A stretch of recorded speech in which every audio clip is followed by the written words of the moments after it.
Là, au moment où je tourne, on est un jour après ce que j'avais tourné précédemment. Entre-temps, moi, j'ai essayé de me ressourcer parce que parler de Nick Bates, c'est un truc qui me demande beaucoup d'énergie. Je ne sais pas pourquoi, mais cette affaire est un des trucs les plus horribles que j'ai eu à raconter. Il me fallait du temps pour reprendre de l'énergie et pour commencer donc cette deuxième partie de la vidéo qui va se pencher sur un autre cas de YouTuber qui, pareil, a été extrêmement destructeur sur son chemin. Laissez-moi vous parler de l'histoire sordide et extrêmement étrange de Randy Ster, un gars qui a montré pendant toute sa vie des signes de dangerosité extrême, signes qui ont tous été ignorés, jusqu'à amener à une des plus grandes tragédies de l'histoire du site. Commençons par le commencement. I'm tired of my body. I'm tired of food. I'm tired of breathing. I'm tired of everybody. En 1992, Randy Ster naît en Pennsylvanie. 2 ans plus tard, son petit frère naît, qui sera son seul petit frère pendant toute sa vie. Dès les prémices de son enfance, Randy était clairement un enfant très timide.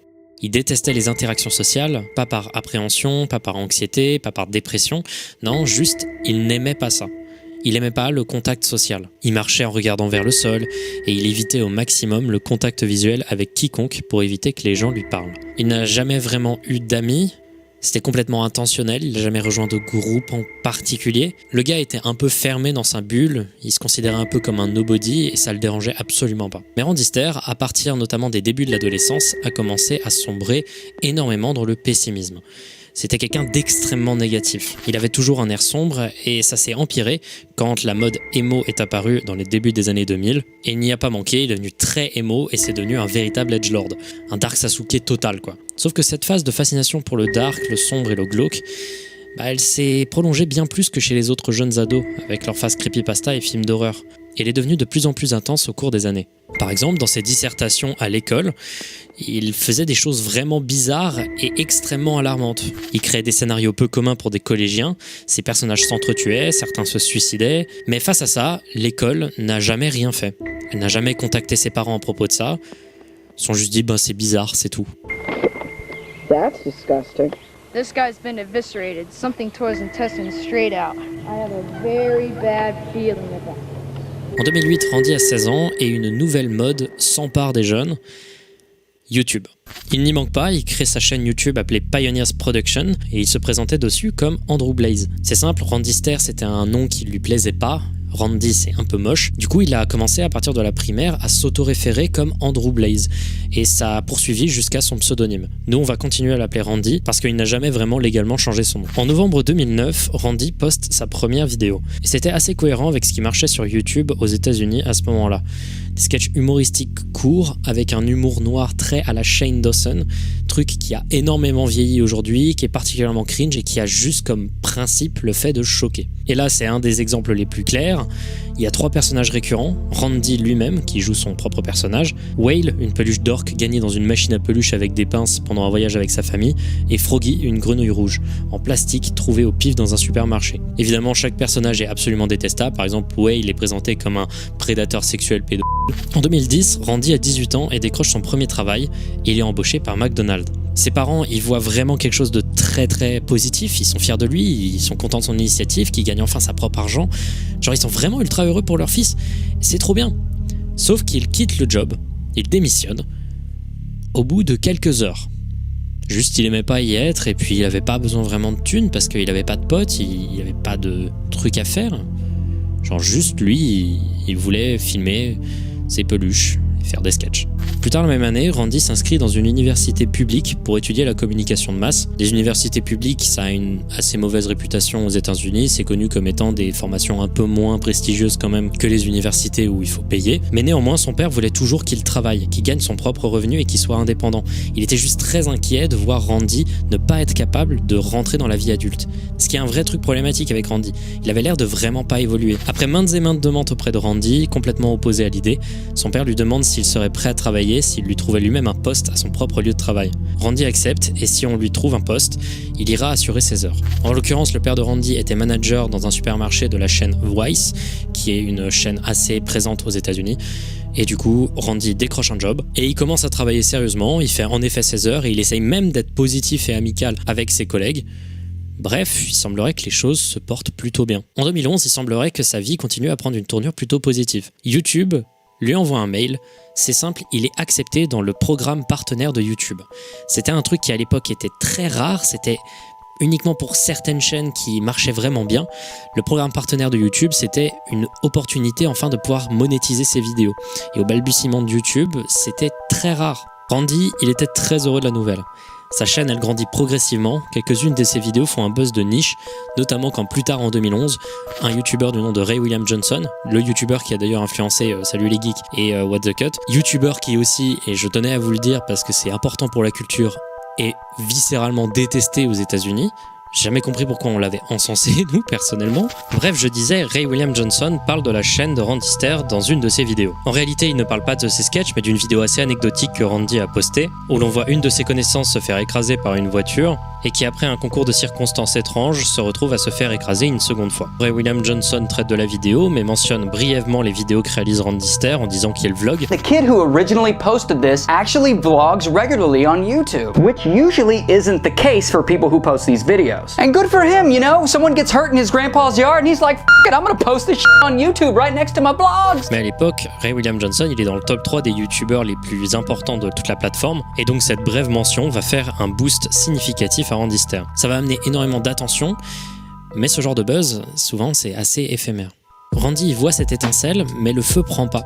Il est de plus en plus frustré et il commence à faire plein de types de vidéos différents, voulant plus de vues, plus d'abonnés, plus d'attention encore. Il fait une chaîne gaming, il fait des vlogs, il crée même à un moment une autre chaîne, mais rien ne marche, rien ne fit. Lui, ce qu'il veut faire, c'est continuer à faire ses sketchs à la con avec Whale et Froggy. Néanmoins, il y a un truc qu'il va continuer à faire à ce moment-là, et qui continuera à faire tout le long de sa carrière sur YouTube, c'est de faire des longues vidéos où juste il parle à la caméra et il donne ses avis sur des trucs, des longs vlogs très personnels où il est plus dans l'introspection. Le problème de faire des sketchs façon 2008-2009, c'est qu'à partir de 2011-2012, les gens commencent à trouver ça excessivement chiant et c'est un concept qui s'essouffle. Du coup, au fur et à mesure du temps, sa chaîne, elle tombe un peu dans l'oubli. Sa communauté mincit, n'arrive plus à avoir le même buzz de niche qu'il avait à l'époque. Et en 2013, quand Randy a 21 ans, 3 événements s'enchaînent en quelques mois qui vont transformer sa manière d'être et sa personnalité. D'abord, le meilleur ami du frère de Randy meurt dans un accident de voiture. C'est la première expérience de Randy avec la mort et ça va pas mal le bouleverser. En plus de ça, c'était un membre de son entourage proche qui était dans la même tranche d'âge que lui, ce qui le perturbe encore plus. Et là, s'ensuit une série de malchances et de pertes importantes dans sa vie qui vont définitivement changer sa personnalité. One guy I got to work with was Matt. We were just starting to connect when the semester came to a close. But the following semester, not even 3 days into it, my instructor brought me into the hallway after class and told me that he had been killed in a car crash that December. Quelques mois après, alors que Randy a toujours du mal à vivre le deuil, il a un accident de voiture. La même raison pour laquelle l'autre était mort. I felt cold and my grades immediately took a change for the worse. I started paying more attention to life as being fragile than focusing on classwork, and I really lost who I was in that dark time. À ce moment-là, Randy commence à sombrer. Il tombe dans la dépression et il commence à avoir des idées assez sombres. En plus de ça, sa chaîne marche pas, il perd de plus en plus d'attention, de plus en plus de popularité, sa vie se répète, il est plus heureux en fait. À cette période, il commence à développer une obsession maladive avec la mort. Il parlait que de ça. Il voulait comprendre le concept de la mort, ce qui se passait après et ce que ça fait de mourir. Il disait penser à la mort en tant que concept à peu près toutes les 10 minutes, tous les jours. Et c'est à partir de ce moment-là que l'histoire part en couille. Je suis très sérieux, à partir de ce moment-là, l'histoire devient hyper étrange. Ça veut pas dire que c'est moins malsain, très sincèrement, vous allez voir que ça rigole pas. Mais plus ça avance, plus c'est bizarre. Là où certaines personnes tombent dans l'immobilité et l'apathie, lui, il va tomber dans la colère et dans des obsessions. Pendant cette dépression, Randy regardait beaucoup la télé, en particulier des dessins animés. Il l'utilisait comme une forme d'échappatoire. Et un de ses dessins animés préférés, c'était Danny Phantom. C'est un dessin animé pour enfants où le personnage principal a des pouvoirs en rapport avec les fantômes, tout ça. De ce que j'ai compris, c'est pas mauvais, c'est même plutôt correct pour des enfants, mais clairement, il a passé l'âge de regarder ça façon fan hardcore. C'est un dessin animé que Randy avait toujours aimé. Et son amour pour le dessin animé, il s'est intensifié. Il a commencé à hyper fixer dessus. Il se sentait connecté au show et à ses personnages, et en particulier le personnage de Amber McLean. Je vous avais dit, ça va devenir bizarre. Amber McLean est une des ennemies du personnage principal. C'est un personnage d'une fille fantôme très cliché de la rebelle contre les règles ou les figures d'autorité, impopulaire, etc. Et Randy, il tombe amoureux. I just kept looking at her, and it's like she got it. She understood me. I understood her. We had feelings for each other. It was way more than just a simple connection. It was life-changing. C'est pas fini. Randy, il commence au même moment à s'intéresser à tout ce qui est considéré comme d'apparence féminine. Les vêtements, les maquillages, les sous-vêtements. I found myself wearing women's clothing, and I just loved it. And I couldn't explain the feeling. It just felt like right in a way.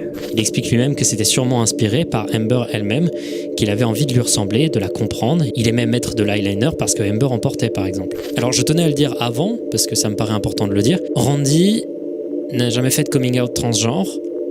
C'est toujours genré lui-même avec des pronoms masculins.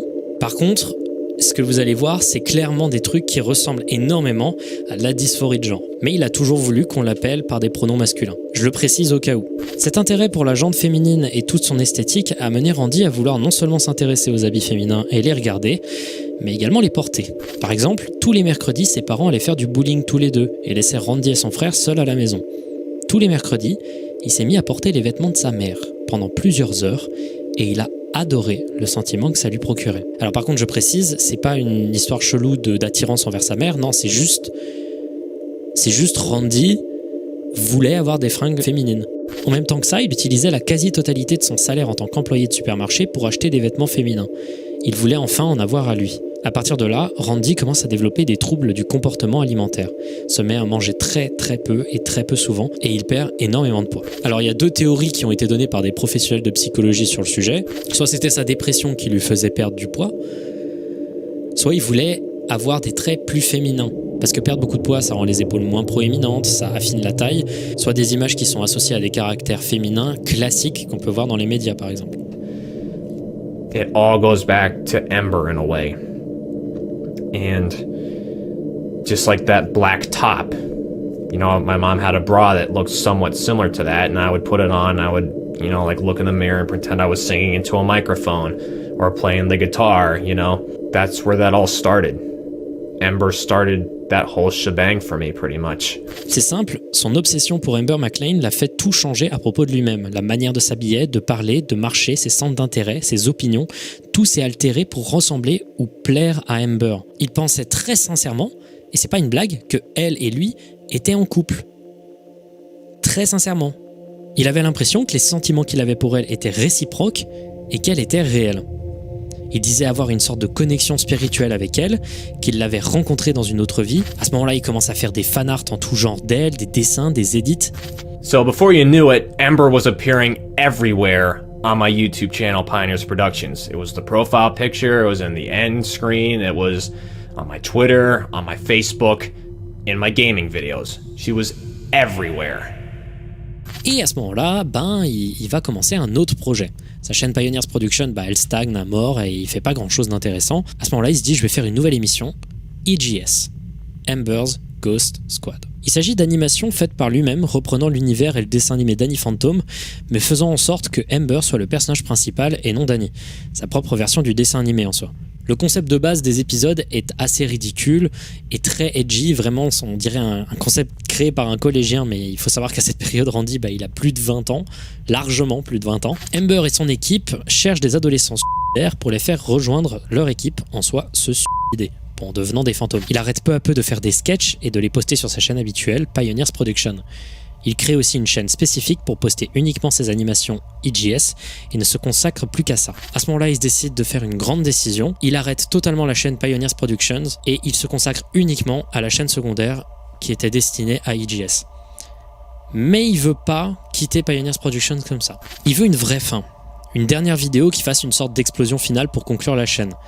Et il va donc créer une série de 5 vidéos finales pour sa chaîne Pioneers Productions. Et celle-ci montre clairement que à ce moment-là dans sa vie, il était un peu en train de péter un câble en fait. Ça faisait un petit moment déjà qu'il avait posté des vidéos où on le voyait beaucoup porter des armes, mais là ça prenait une tournure tout autre. Clairement il commençait à tomber dans des raisonnements de merde et dans des obsessions vraiment extrêmement sombres. Dans les vidéos qui terminent sa chaîne, on peut le voir poignarder Whale et Froggy avec du sang giclant partout, avec un énorme focus sur du gore un peu ridicule. À un moment on peut voir le personnage de Froggy demander « Pourquoi est-ce que tu me fais ça ?» Tandis que Randy répond ensuite « Parce qu'elle me l'a demandé », avec du sang sur le visage et une animation de Amber derrière qui le fixe dans la pénombre. À la fin, il brûle les deux personnages. C'est donc la fin de sa chaîne. Chose qui va être importante à noter pour la suite, pendant le tournage de cette vidéo, Randy se blesse à la main accidentellement. À partir de là, il ne peut travailler que pendant les horaires de nuit au supermarché Vice dans lequel il travaille toujours. C'est un détail minime mais hyper important. I can't tell you that stuff about me because then you'll start getting concerned and then my parents could find out and then I could end up in a mental ward, you know? I'm not mentally insane. I'm not psychotic. I'm just me. I'm Andrew Blaze. À partir de là, il commence vraiment à tomber dans des obsessions un peu malsaines et à tomber un peu dans une forme de schizophrénie. Chaque épisode de EGS était gore, tourné autour de la mort, les personnages se suicidaient ou étaient assassinés dans chaque épisode. Dans son journal, c'est à cette période d'ailleurs que l'on commence à voir Randy développer un très très grand intérêt pour la tuerie de masse de Columbine, la plus célèbre fusillade d'une école. Il appelait Eric Harris, un des deux gars qui ont fait la tuerie, son inspiration, et il lisait et analysait tout le plan qu'avaient fait les deux tireurs pour faire la tuerie. Randy s'était fait lui-même 3 versions du t-shirt que Eric Harris portait lors de la fusillade, un t-shirt blanc avec écrit dessus « Sélection naturelle » en noir. Il les portait presque tous les jours. Il était membre de forums sur les tueurs de Columbine, des fans qui s'auto-surnommaient les Columbiners. Il y avait des photos, des fanfictions, des cosplays, etc. Et environ dans la même période, on peut trouver une vidéo de Randy dans une voiture en train de crier de manière frénétique les paroles de Pumped Up Kicks, un morceau de pop indé très catchy, mais qui est connu aussi pour avoir des paroles parlant de tuerie de masse dans des écoles.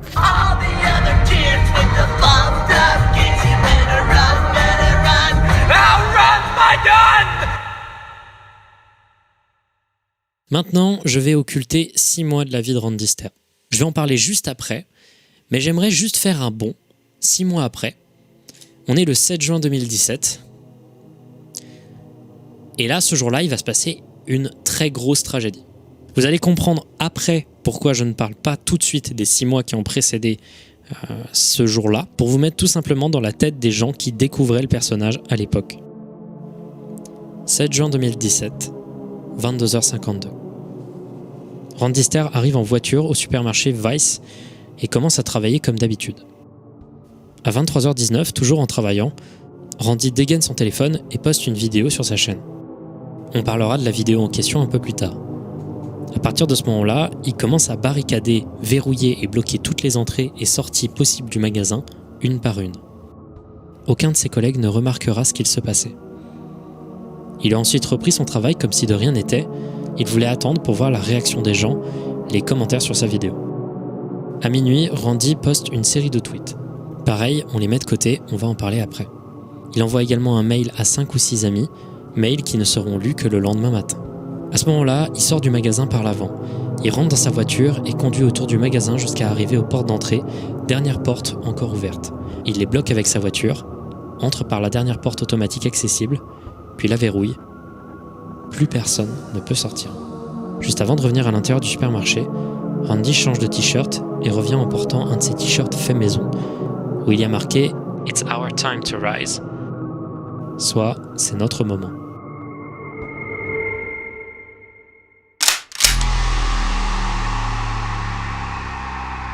La première personne qu'il croise est une de ses collègues, appelée Victoria. Elle fuit en le voyant pointer un fusil sur elle. Il ouvre le feu. Il tire sur Victoria 4 fois, la touchant 2 fois dans la hanche gauche, 1 fois dans la poitrine et 1 fois à l'arrière du crâne quand elle essayait de s'enfuir. Randy voit ensuite une autre collègue, Kristen, qui n'a rien vu ou entendu car elle utilisait des écouteurs. Il la regarde, elle ne le voit pas et ne la remarque pas.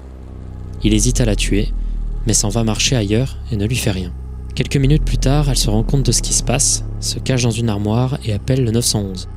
Randy, lui, continue de marcher dans le magasin avant de voir son collègue Brian, 47 ans, et dès qu'il le voit, il ouvre le feu. Brian est touché 4 fois, 1 fois dans la tête, 1 fois dans la poitrine, 1 fois dans l'aine et 1 fois dans le bras gauche.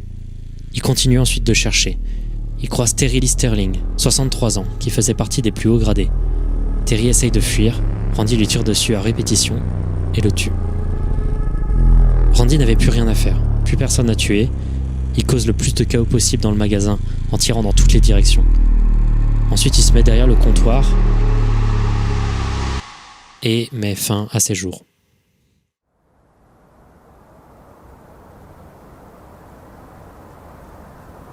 Les officiers de police ont conclu que 59 balles avaient été tirées en tout, provenant d'un seul des 2 fusils que Randy Ster avait amenés au supermarché cette nuit-là.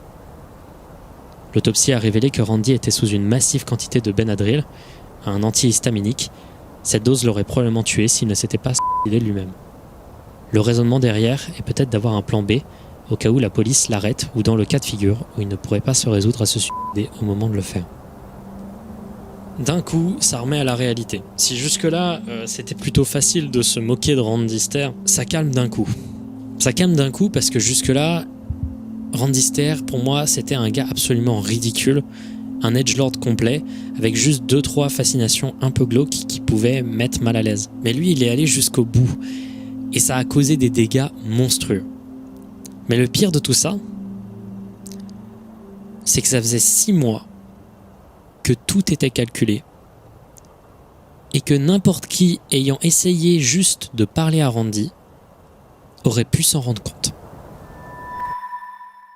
I know the surrealness of all this is probably creeping in right now with you thinking, I'm watching him right now, and he's dead, you know? Today's April 4th, 2017, and I have just over 5 months to live. Revenons en février 2017. À ce moment-là, Randy a 23 ans, et c'est là qu'il commence à planifier son suicide dans son journal. Il veut se choisir une date de mort, le 7 septembre 2017. Il lui restait donc 6 mois, il voulait sortir un épisode final grandiose avant de mourir, et il s'est mis à travailler dessus. L'épisode allait s'appeler The Westboro Eye Massacre. Il était censé être la meilleure chose que Randy n'ait jamais fait. Il a contacté plus de 20 monteurs, doubleurs, pour réaliser cette dernière vidéo qu'il voulait être son chef-d'œuvre. Aucun n'a répondu, certainement à cause des thèmes plutôt choquants et alarmants de la vidéo en question. Il travaille donc seul et est complètement déprimé, tout en écrivant régulièrement dans son journal à quel point il n'a plus de motivation pour quoi que ce soit, et il construit lentement son plan de suicide. Il crée, comme les tueurs de Columbine, des suicide tapes, en référence aux basement tapes de Columbine. 17 heures de vidéo où il parle de tout et n'importe quoi qui lui passe par la tête. Il monologue sur des choses aussi légères que des snacks qu'il aime bien, tout en passant d'un coup à ses plans de tuerie ou à quel point il haït son père. Ces suicide tapes font partie d'un tout, une sorte de gigantesque archive WinRAR qui a été linkée sur le compte Twitter de Randy Ster le jour de la tuerie, faisant partie des 5 ou 6 tweets qu'il a postés juste avant de dégainer le fusil. Mis à part les phases de parole, les vidéos répertorient également ses intentions, son état mental, la construction de son plan, lui s'entraînant à tirer sur des cibles. Son idée était de poster toutes ces vidéos d'une seule traite juste avant de se suicider pour que le monde puisse entendre ce qu'il a à dire. En avril 2017, un mois après que Randy ait décidé de sa date de mort, sa mère lui offre une arme à feu. Le même fusil qui était utilisé par les tueurs de Columbine. Évidemment, elle n'avait aucune idée de l'état mental de son fils. Et Randy Ster, lui, il a réagi comme ça, en écrivant dans son journal « Tu as été stupide de me faire confiance avec ce fusil. Si seulement tu réalisais que tu viens de signer mon arrêt de mort. » I got it! I fucking got it! It's on the back seat back there somewhere. I don't know if you can see it, but fucking got it. 2. I now have 2. À ce moment-là, il avait plus envie de vivre encore 5 mois, il n'avait pas envie d'attendre jusqu'à septembre. Sa dépression ne faisait qu'empirer, il était épuisé de l'énorme travail que demandait son projet d'épisode final de EGS, et il voulait mourir au plus vite. Il a donc avancé sa date de mort de 3 mois, et l'a reprogrammée au 7 juin 2017. Il était en état de délire avancé, ses croyances spirituelles étaient les suivantes. Il était persuadé qu'il y avait de multiples réalités, dont celle où vivait la Amber Ghost Squad, et il croyait en les contrats d'âme, croyance assez répandue selon laquelle, avant de s'incarner en humain, chacun choisit en tant qu'âme tous les éléments de sa vie que l'on va y passer sur Terre, y compris les traumas et la mort. Le but de son âme pour sa vie, selon lui, était de mourir. Intérieurement, il était profondément convaincu que de se suicider, faire mourir son corps humain, allait le ramener dans la réalité alternative où la Amber's Ghost Squad existe et qu'il allait les rejoindre et en faire partie, qu'il l'attendait là-bas. Il pensait que sa mort allait causer une guerre entre les univers parallèles au passage. On peut aussi lire qu'il était persuadé que quand il allait se réincarner, il n'allait pas seulement être dans la Amber's Ghost Squad, il allait être Amber McClain. Le 25 avril 2017, Randy enregistre une autre de ses suicide tapes. Dans celle-ci, il décide de tirer à pile ou face 3 fois. Si la pièce tombait 2 fois sur face, son suicide se passerait seul dans sa chambre, avec son fusil, sans autre victime. Si c'était pile qui gagnait, il allait tenter de tuer le plus de personnes possible au supermarché Vice où il travaillait avant de se suicider. La pièce a été lancée une première fois, c'est tombé sur pile, il l'a lancée à nouveau et cette fois-ci c'est tombé sur face. Alright, number 3. That was a high one.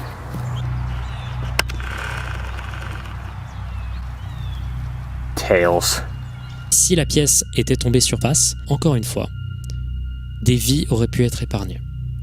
À ce moment-là, il continue encore plus à obsessionner sur Columbine et il se met à donner des petits noms à ses fusils, même chose qu'avaient fait les tueurs en question.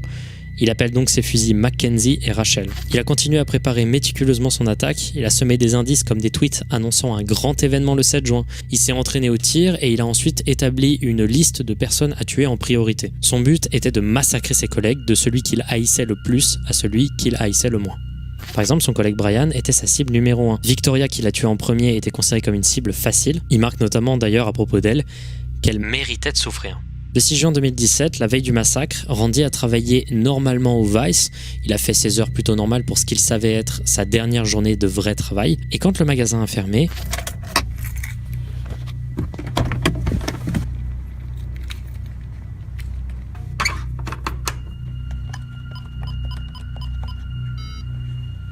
il est resté seul dans le magasin et a filmé toute la disposition du bâtiment pour localiser toutes les entrées et sorties possibles afin de n'en oublier aucune et de les bloquer efficacement le lendemain.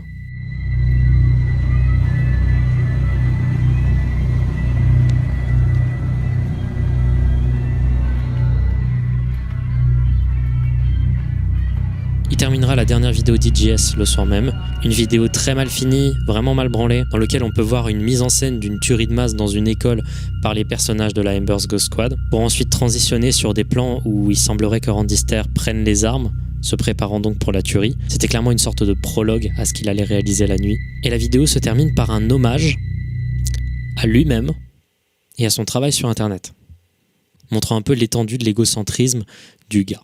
Les mails qu'il avait envoyés à 5 ou 6 amis et membres de sa famille, c'était en réalité un mail expliquant ce qu'il allait faire, avec notamment une lettre de suicide également qui était présente dans les archives WinRAR qu'il a balancées sur Twitter dans la liste de tweets qu'il a réalisé. Son plan a fait un cercle complet. Cette ordure a réussi. Et moi, ce qui me rend fou dans cette histoire, c'est qu'il y avait tellement de signes avant-coureurs.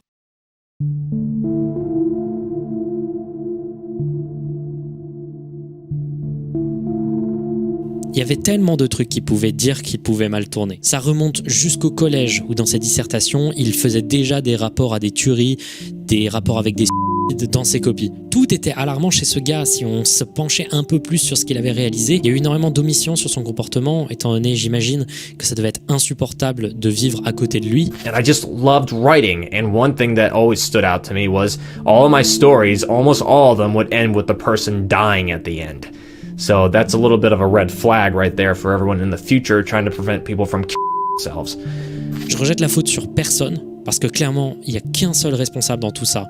C'est Randy Ster, mais quand même, quand on voit l'intégralité des choses qu'il a réalisées après coup, on se dit qu'il aurait au moins pu être interné dans une institution psychiatrique à un moment, avoir un psy, un suivi, je sais pas moi, qui aurait pu avoir une communication. Aujourd'hui, Randy Ster, il a une communauté de fans actifs, d'une manière similaire à Columbine.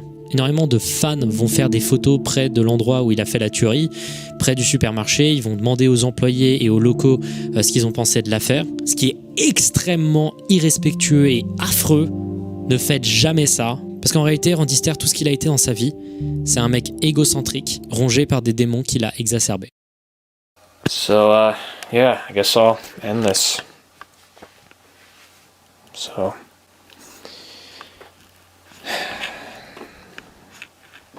Who would have thought? Who would have thought? Have a good one, guys.